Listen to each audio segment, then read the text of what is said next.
For months, astronomers were confident 3 Atlas could be nothing more than a mind-blowing flyby, an innocent interstellar visitor that would skim past Mars and vanish into the black. But the cosmos would not do innocence without cause. And James Webb, our most advanced eye inside the void, has just brought information that flips the narrative upside down. The numbers have changed, the trajectory has shifted. And now, for the first time, scientists are whispering the only factor no one wanted to consider. 3 Atlas would possibly hit Mars. But this isn't just a comet. This is precise maneuvering, clock-like gas pulses, and an object that behaves less like a rock and more like a spacecraft. The deeper you go into the data, the clearer it becomes. 3 Atlas is not drifting. It's guiding, adjusting, targeting, and the red planet is directly in its path. Whatever this thing is, it is not finished with our solar system. Let's dive in. When 3 Atlas was first spotted on July the 1st, it looked like another interstellar interloper, a fast-moving blur with a glowing coma, traveling at speeds never before recorded for an inbound object, almost 87 kilometers relative to the Sun. At that speed, it crosses the Earth-Moon distance in under 80 minutes. But what shocked scientists wasn't its speed, it was its behavior. Comets typically slow, fragment, or stabilize as they approach the inner system. But 3I Atlas began accelerating, subtly yet consistently. Even more disturbing, its trajectory started tightening.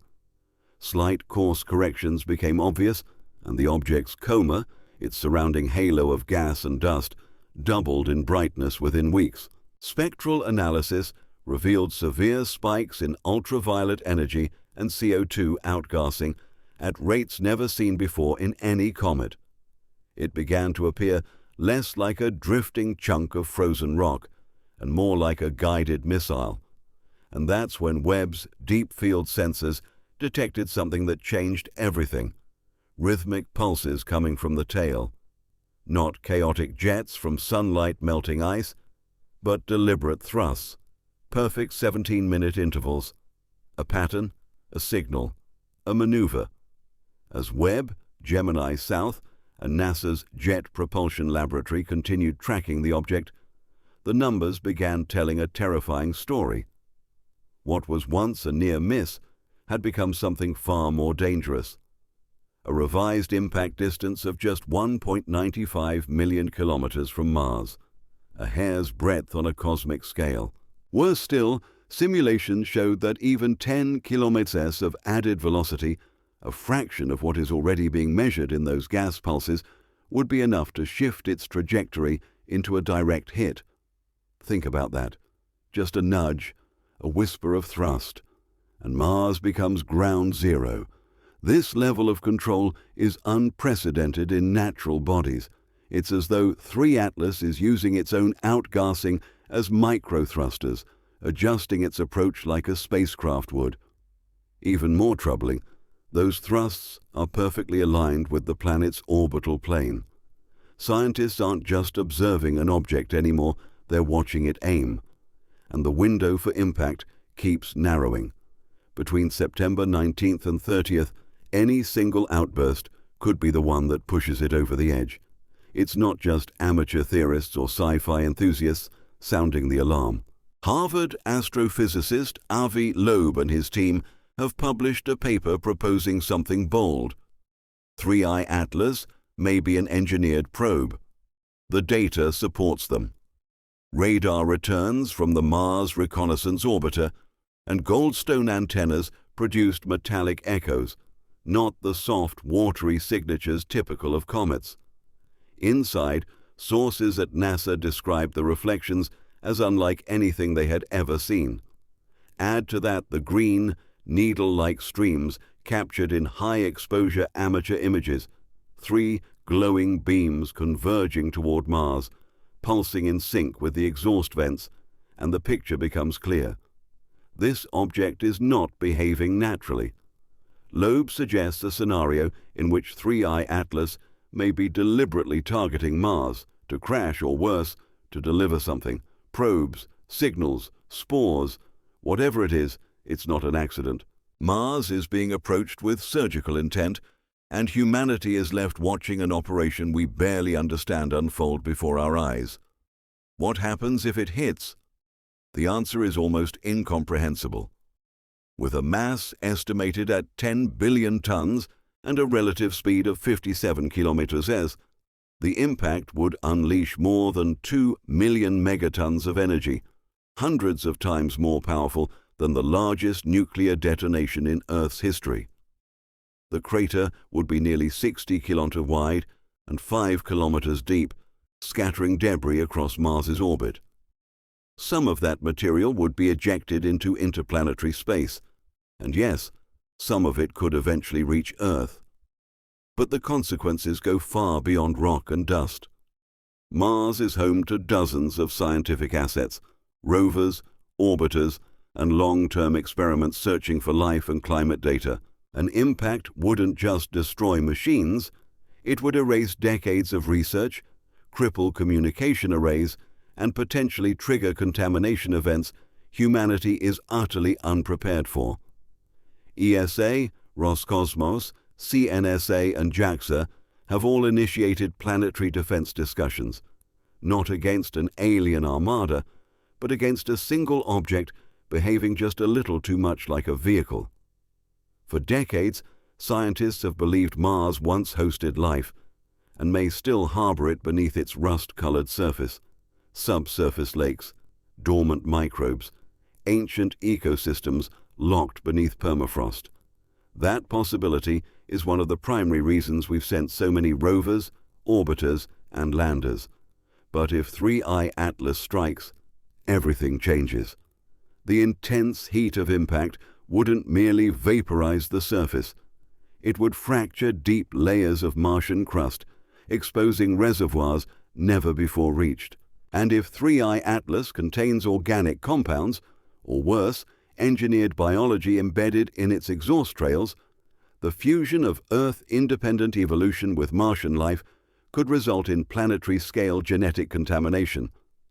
Some biologists call this reverse panspermia, not life spreading from Mars to Earth, but life being deliberately seeded onto Mars. Which raises the most unsettling question of all. What if the goal was never destruction? What if the object is a delivery system, and Mars is the incubator?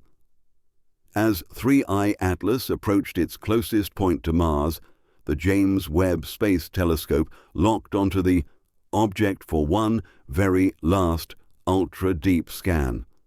The result became categorized for 48 hours earlier than a component was released to the public. But leaks from within the Webb task tell a much darker story. Nurse and Mary contraptions detected traces of artificial polymers, molecules that resemble Earth-made plastics and carbon nanotubes intermixed with natural gases. These aren't the forms of systems that form in a vacuum or during cometary heating. These are engineered materials. Webb spectrographs also picked up persistent isotopic anomalies, substantially in carbon and hydrogen, matching no recognized solar system object. In brief, 3I Atlas includes things that should not exist in space, and all of it is heading straight toward a planet that still might be alive. Webb's data was shared privately with major space agencies. Emergency task forces were convened, not because we could stop it, but because we were running out of time to figure out what it really is. As panic grew, NASA made a shocking move. Silence. The regular press releases stopped. The telemetry feeds from Perseverance and Tianwen-1 showed gaps. Questions about possible impact scenarios were redirected. Something had changed. And then, in a classified transmission, later leaked by an internal whistleblower, a phrase appeared. Impact protocol initiated. What does that mean? No one knows for sure, but insiders claim a series of encrypted signals were sent from Earth-based stations to all functioning Mars systems. Curious, considering there is no known method to deflect or intercept 3I Atlas, unless, of course, The purpose of these signals wasn't to protect Mars, but to prepare it. If 3I Atlas is an intelligent machine, even semi-autonomous, it may be reacting to energy signatures, orbital beacons, or encoded pulses. And if Earth just turned those systems on, we may have just confirmed we are listening. Worse, we may have just shown we are responding. And whatever intelligence is behind this object, if any, now knows that we are aware. A team of cryptographers at the SETI Institute did something nobody had considered. They took the current trajectory, time of closest approach, speed, and gravitational vectors, data points known by every astronomer on Earth, and translated them into binary. Then they applied standard compression algorithms used in deep space messaging. What emerged was more than just random data. It was structured, repeating. It contained a sequence of numerical periods that correspond to atomic numbers: 6, 8, 14, 26, carbon, oxygen, silicon, iron, the building blocks of both life and machines. But interspersed were prime number countdowns and spacings consistent with recursive messaging protocols.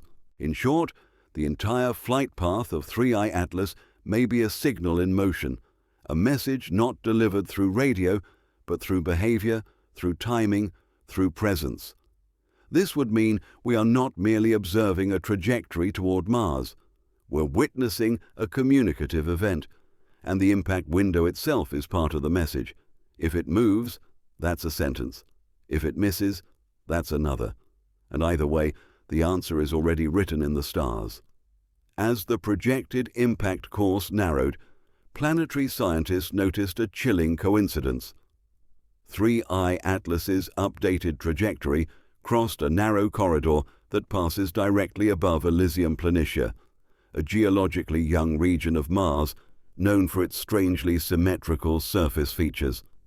Satellite imagery revealed concentric ridges, spiral-like flows, and formations that eerily mimic Fibonacci patterns. These weren't new, but what caught everyone's attention was the fact that the exact vector of 3I Atlas's descent aligned with the central depression, a perfectly circular basin less than 3.5 kilometers wide. No known impact origin, no volcanic residue, but perfectly centered within this basin was a deposit of crystalline silicates with refractive properties not found anywhere else on Mars. When struck by solar radiation, they emit brief pulses of infrared light at regular intervals. Most dismiss this as a geological curiosity. But now scientists are asking, was this basin a random feature or a beacon, a rendezvous point? And if so, who set the coordinates? Just as James Webb locked back onto 3I Atlas from its tracking position, an unexpected anomaly was observed. Behind the main body of the object, not physically connected, but trailing at a constant 0.07 astronomical units, was a secondary shadow. It wasn't a debris field. It wasn't gas. It was something darker. Radar could not detect it. Infrared could not warm it. But photometric analysis showed a sharp drop in light that moved in perfect unison with 3I Atlas, as if tethered by an invisible force. This shadow maintained a fixed distance, unperturbed by gravity or acceleration. And when visualized in polar coordinates, it formed a perfect orbital trace. Something was following 3I Atlas, not escorting, not attacking, but mirroring. The speculation exploded. Was it a secondary object, a drone, a gravitational echo, or something else entirely, a field, a memory, a protocol? For the first time, researchers began to consider the idea that 3I Atlas may not be the first actor in this cosmic event, however, truly the carrier of something more elusive. With all eyes now on the projected effect date, an even more unsettling sample emerged. When scientists laid out the complete trajectory of 3I Atlas and its closest approaches to the Sun, Earth, and Mars, they found that every alignment fell on astronomical resonance dates, key orbital harmonics long studied by historical civilizations. September 23rd, October 5th, November 11th. These dates aligned not simply with seasonal equinoxes and transits, but with rare gravitational synchronizations that occur in cycles of 54 years. In reality, the last time all three inner planets were in comparable orbital positions during a comet's passage was the Tunguska event in 1908. This synchronicity sent shockwaves through the scientific community. How could a random interstellar object arrive at such astronomically significant moments? Unless it wasn't random, unless it was timing itself, as though following a clock not built by human hands. This wasn't celestial accident, it was a pattern. And patterns in space are usually the signature of design. One final revelation pushed the conversation into a realm once considered taboo in mainstream science: consciousness in motion. A neurocosmology group at Princeton, studying neural synchronization patterns under deep meditative states, observed something extraordinary. When subjects were exposed to the pulsation frequencies emitted by 3I Atlas's light curve, particularly the 17-minute gas vent intervals, their brainwave activity synchronized not just within one subject, but across multiple individuals in different rooms, isolated and unaware. This wasn't just resonance. This was neurological entrainment, as if the signal wasn't only mechanical, but cognitive. And if it could affect us from across tens of millions of kilometers, what does that say about its origin? Is it possible that 3 Atlas isn't a rock, not a spacecraft, but a concept moving through the universe like a seed of consciousness, a message you don't read but feel, something that activates when heard, something that becomes part of you the moment you recognize it? If this is true, then the impact on Mars, whether physical or not, may be only a symptom. The real event might already be taking place within us. As fears surrounding the potential impact escalated, a quiet group of archaeoastronomers began cross-referencing 3I Atlas's trajectory with ancient sky maps. Records not just from Western observatories, but from Babylonian, Mayan, and Tibetan cosmological scrolls. What they discovered defied belief. A pattern known as the flame serpent appeared across cultures, describing a celestial body that descends from the outer dark, curves unnaturally close to the sun, and aims for the crimson god, Mars. The pattern repeated in stele carvings and even cave etchings, each depicting the same sinuous path. But one set stood out, a pre-Incan calendar stone from Tiwanaku, showing 4 radiating lines from Mars after the comet's descent. When processed through photogrammetry, the lines matched Webb's projected debris dispersion pattern in the event of a Mars impact. What does this imply? That somehow someone saw this coming, not in this century, but thousands of years ago. It suggests that 3I Atlas isn't simply passing through history. It may be history repeating itself. And Mars might not be the target. It may be the trigger. Then something truly unexpected happened. The ExoMars Trace Gas Orbiter, silent for days due to power conservation, detected a spike in xenon isotopes in the upper Martian atmosphere. At first, scientists assumed it was solar radiation. But the composition was all wrong. This wasn't being delivered from above. It was rising from below, more specifically, from deep fissures near Cerberus Fossae, one of the most geologically volatile regions on Mars. Seismic activity spiked. Temperature readings rose by 3 Kelvin within the subsurface layers. And in a twist that left the scientific community in stunned silence, magnetometer readings detected a faint but stable magnetic pulse, one that repeated every 17 minutes, the same cadence as 3I Atlas's gas emissions. This was no longer a question of whether the object would impact. It became a question of whether Mars was already preparing for it, as though the planet wasn't being threatened, but being activated. Something within the crust, dormant for millennia, had just begun to stir. With every passing hour, the concept of impact became less a physical event and more a temporal one. The Webb team observed that mild fluctuations from 3I Atlas were no longer consistent with steady spin. Instead, they followed a recursive layered timing sequence: 7 pulses, pause, 3 pulses, pause, 13 pulses, and so forth. These numbers weren't random.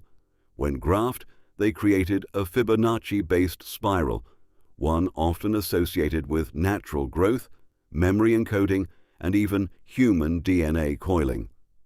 Mathematicians and cryptographers joined forces to decipher it and arrived at a disturbing hypothesis. 3 Atlas is transmitting time, but not in seconds or hours, rather in cycles. Epochs. The object isn't just arriving, it's synchronizing. The countdown, it seems, isn't to the impact moment. It's to resonance, a convergence of energy, orbit, and recognition.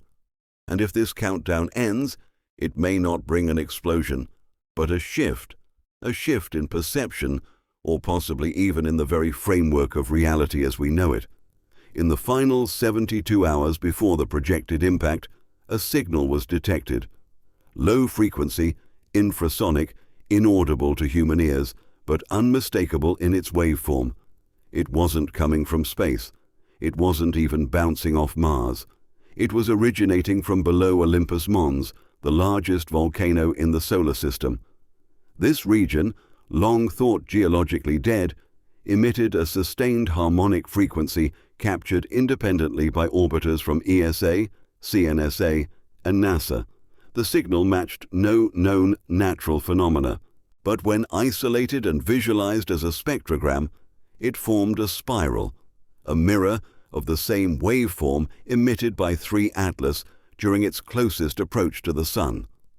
The scientific community fell silent. What does it mean when a planet responds to an object before it even arrives? Is Olympus Mons merely echoing, or is it communicating? Has Mars been waiting for this exact moment? And more importantly, if this is Mars waking up, what happens when it finally opens its eyes?